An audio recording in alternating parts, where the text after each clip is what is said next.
And then I want to talk a little about Greenlawn Cemetery before I close.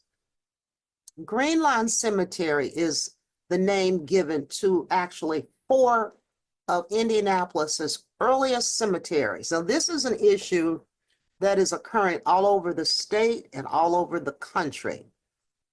This cemetery opened in 1821 with this area here called the Old Burying Grounds.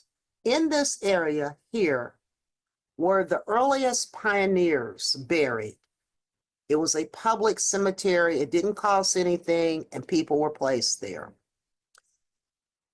On the outskirts of that cemetery, we believe, was a colored burial ground.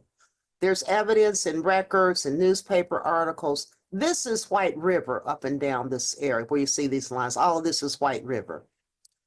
So as time went, there was erosion and bodies floated down and up the river from this cemetery. And there are several articles that talked about, these dead people becoming uncovered.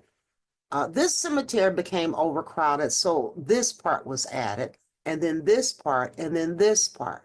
And even though only this part was actually called Greenlawn Cemetery, this entire site became known as Greenlawn Cemetery.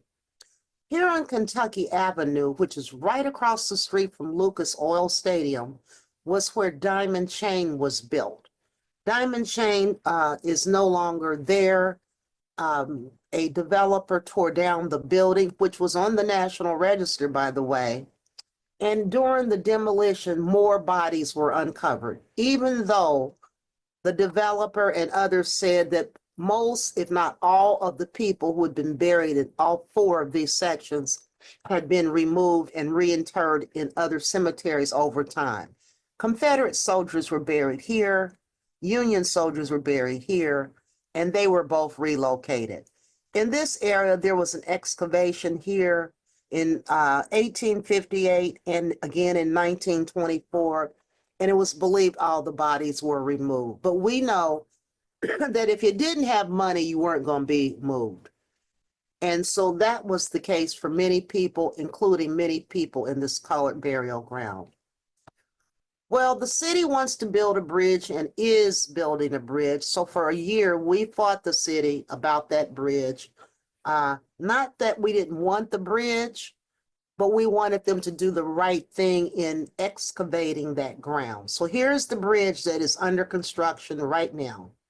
This bridge connects the east side of White River to the west side, where there's a Elanco plant built. Elanco is going to be servicing animals with medications and so forth. So that plant is being built right now. All along this area where you see these arrows is where the cemetery is, but the cemetery expands all the way back where you see Indy 11. That is the proposed new minor league soccer field. These buildings don't exist right now, but this is what is proposed for that area. It's a beautiful development, but it is going to be developed on top of a cemetery where we believe thousands of people are still buried. So we pushed back and pushed back. I mean, it got ugly, right down to threatening to put us in jail. But when the developer was found to not have enough financing, money talking here, the city began pulling away from that project and supporting that project because the developer didn't have what it takes to do the job to get this done. And then when we discovered all of these people were still buried there, this means they have to excavate them and reinter them. So, that would cost millions and millions of dollars just for this area where the bridge is going, this area that's being built here, over $12 million and counting, and the price is going up. And they've discovered not even digging any depth, just in clearing the land so they can do excavation work, 200 vaults of remains.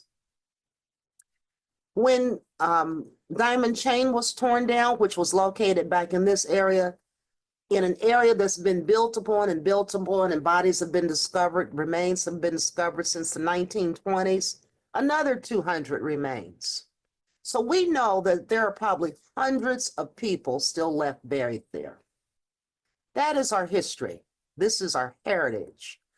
We did not care about it in past generations because we allowed this cemetery to fall into disrepair.